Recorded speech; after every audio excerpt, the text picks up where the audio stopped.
নতুন আরেকটা ব্লগে আপনাদের সবাইকে স্বাগত জানাই। আমি অনিন্দিতা। নিশ্চয়ই আপনারা সবাই খুব ভালো আছেন এবং সুস্থ আছেন।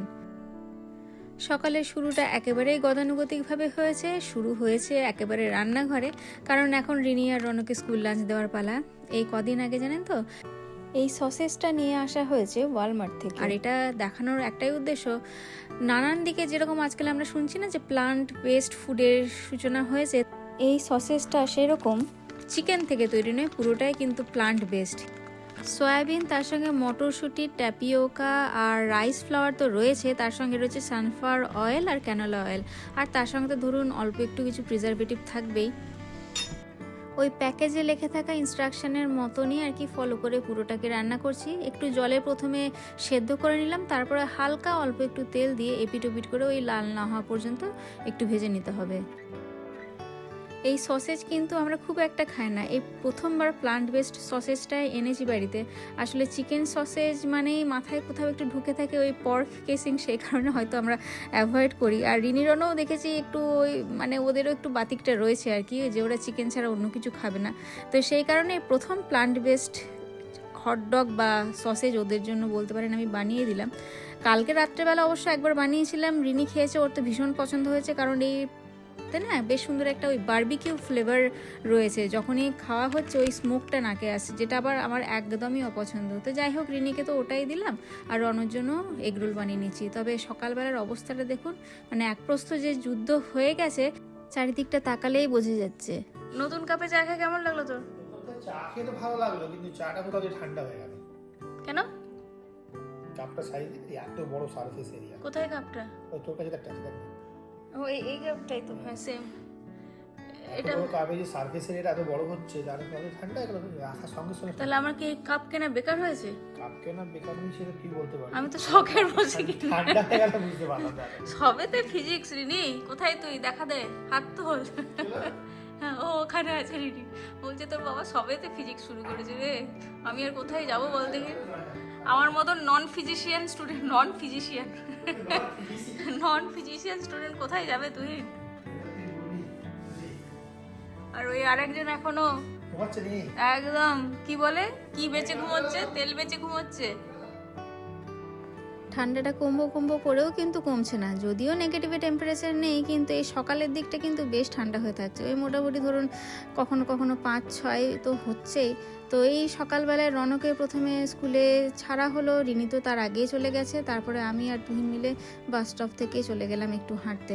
হাঁটা মানে সেই আমাদের সামনেই যে কমিউনিটি, সুন্দর কমিউনিটি, সেটাতেই আমরা বরাবর হাঁটি, কারণ এটা সেফ, একটা নেবারহুডের মধ্যে তো থাকে, আর পুরোটাই দেখতে পাচ্ছেন এই জলটাকে ঘিরে হাঁটাটা, তাই সুন্দর দৃশ্য দেখতে দেখতে হাঁটা, এটা কিন্তু সত্যি প্রত্যেক দিনের বলতে পারেন আমাদের একটা বাড়তি পাওনাই হয়েছে। আর একটা ফুল আপনাদেরকে দেখাই, এই ফুলটাকেও চিনতে পারলেন কিনা আমাকে বলবেন তো। এই ফুলটা যে আমি আসানসোলে মানে আমরা যেখানে থাকতাম সেখানে যে কত দেখেছি, আর আমরা বলতাম পুটুস ফুল।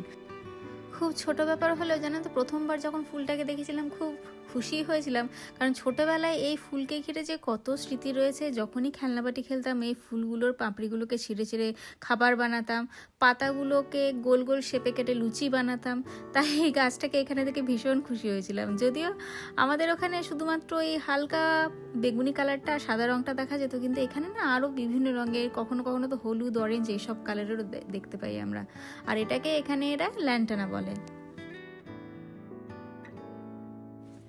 যাই হোক, বাড়ি ফিরে এসে তো নিত্য নৈমিত্তিক কাজ শুরু হয়েছে।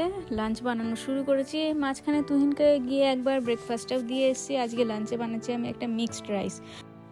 আসলে বাচ্চাদেরকে সবজি খাওয়ানো হচ্ছে মেন লক্ষ্য, সেই কারণে বাড়িতে যত কিছু সবজি থাকে সেইগুলো দিয়ে শুধু আমার মাথায় ঘুরতে থাকে যে এমন কি বানানো যায় যেটার মাধ্যমে ওদেরকে সবজিটাও খাওয়ানো যায়। তো বেশ কিছুটা সুইট কর্ন, গাজর, তার সঙ্গে ক্যাপসিকাম, আর আমার কাছে খানিকটা ওই অনিয়ন ছিল, গ্রিন অনিয়ন, সেইগুলো দিয়ে একটা মিক্সড রাইস বানাচ্ছি।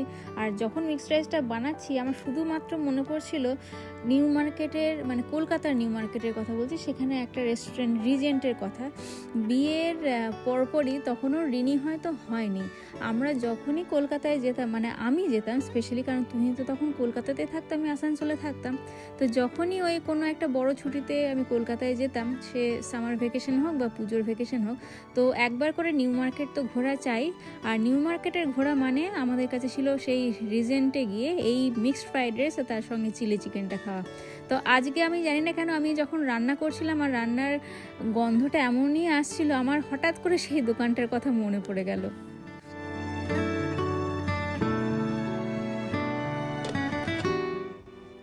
রিনি ফিরে এসে বাড়িতে, আর এসে তার বৃত্তান্ত আজকে বিশাল একটা ভুল করেছে। সেটা হচ্ছে স্কুলে ওর টি শার্ট আর যে প্যান্ট নিয়ে যেতে হয় সেটা কিন্তু আজকে নিয়ে যায়নি। আর ওদের না স্কুলের নিয়ম আছে যে করলে আপনি শুধুমাত্র অ্যাক্টিভিটির জন্য নাম্বার নয়, প্রপার ড্রেস আপের জন্য কিন্তু নাম্বার। আর যেহেতু আজকে ভুলেছিল তাই ওর 80 মার্কস পেয়েছে, 20 মার্কস কাটা গেছে। 20 মার্কসের মধ্যে 10 মার্কস হচ্ছে প্যান্ট আর 10 মার্কস হচ্ছে শার্ট। কিন্তু কোন বন্ধুর কাছে নাকি ও প্যান্টটা পেয়েছিল, তার কাছ থেকে ধার নিয়ে পড়েছিল বলে আপাতত ওর 10 মার্কস কাটা গেছে। যাবে না নাম্বারটা, মানে ওটাকে কোনোভাবে মানে রিটেক করা যাবে না নাম্বারটা? Yeah, because it depends on how well you dress. দুটো বের হয় পড়বে পার্টিসিপেশন এন্ড ড্রেস। পার্টিসিপেশন সবসময় 100 হয় আমার। সো আমার এখন আমার অ্যাভারেজটা মেবি अराउंड 95 to 100 এ থাকবে। এখন 100 আছে, 95 to 100 এ চলে যাবে। এই জন্য বলিনি একটু আগে আগে থাকতে থাকতে করে নিতে। আমি You know what? The award for that is taking a picture with the principal. You got that? No, what prize you got? I got a treasure box. That's the very first one. ওকে ওকে। সারাদিনের যে জমে থাকা কথাগুলো, খানিকটা রাগ খানিকটা অভিমান সব কিন্তু স্কুল থেকে আসার পরে একদম হুড়মুড় করে বেরিয়ে পড়ে দুজনের পেট থেকে। প্রথমে এসে আধ ঘন্টা চলে স্কুলের বৃত্তান্ত, তারপরে সবাই মিলে খেতে বসে।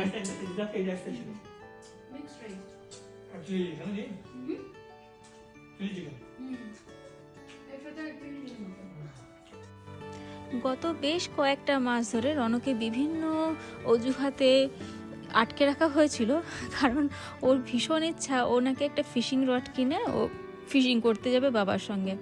তো আপাতত অনেক কিছু বলে ওকে থামানো হয়েছিল যে না, ওর একটা পরীক্ষা ছিল, পরীক্ষাটা দিয়ে যদি ভালো হয় তবে কিন্তু তোকে ফিশিং রড কিনে দেবো। তো যাই হোক, অনেক দিন ধরে ব্ল্যাকমেলিং চলছিল।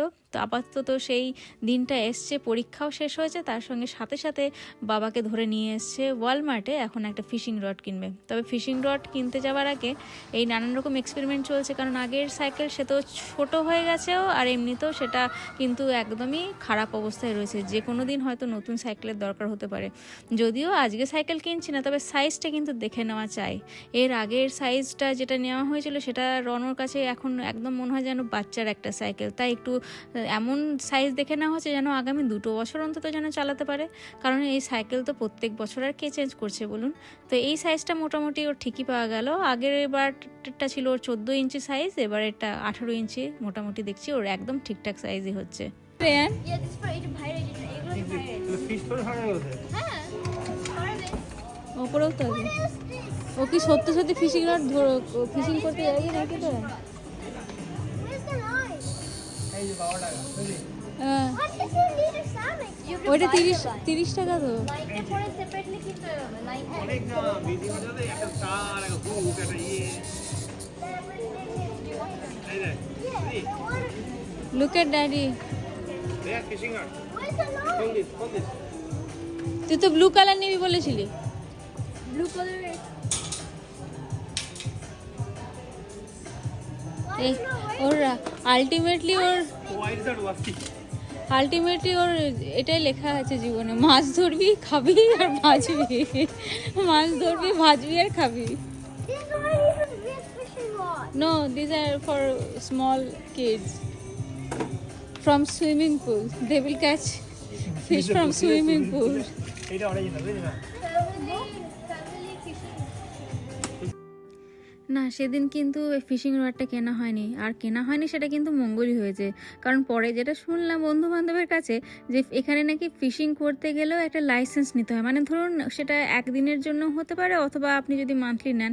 তো যারা ওই প্রফেশনালি কাজটা করে তাদের কিন্তু একদম প্রপার লাইসেন্স রয়েছে। লাইসেন্স না থাকলে কিন্তু আপনি ইচ্ছা হলো আর জল দেখলেন আর গিয়ে বসে পড়লেন মাছ ধরতে, সেটা কিন্তু এখানে হবে না। কিন্তু রনও কিন্তু সেসব বোঝে না, মানে লাইসেন্স ফাইসেন্স কিচ্ছু বোঝে না। তো ওকে অনেকক্ষণ ধরে এদিক ওদিক বুঝিয়ে নানান রকম দেখিয়ে যে দেখ বাবু এ দেখ এইগুলো মাছ, এই মাছ দেখে বড় মাছ আসবে, তোর কি ভালো লাগবে বল যদি ছোট মাছগুলোকে বড় মাছ খেয়ে নেয়? এগুলো তো সব বেবি ফিশ, যদিও এগুলো কিন্তু প্রকৃত নয়, এগুলো ওই বেট আর কি। তো ওই সব দেখে খানিকক্ষণ ভুলিয়ে ভালিয়ে তারপরে কিন্তু ভুলেছে। তবে ভুলেছে বলা ভুল হবে, কারণ সে ফিশিং রড না নিলেও একটা বেশ ভালো রকম গচ্ছা দিয়ে আরও একখানা লেগো সেট নিয়ে কিন্তু তবে বাড়ি ফিরেছিল।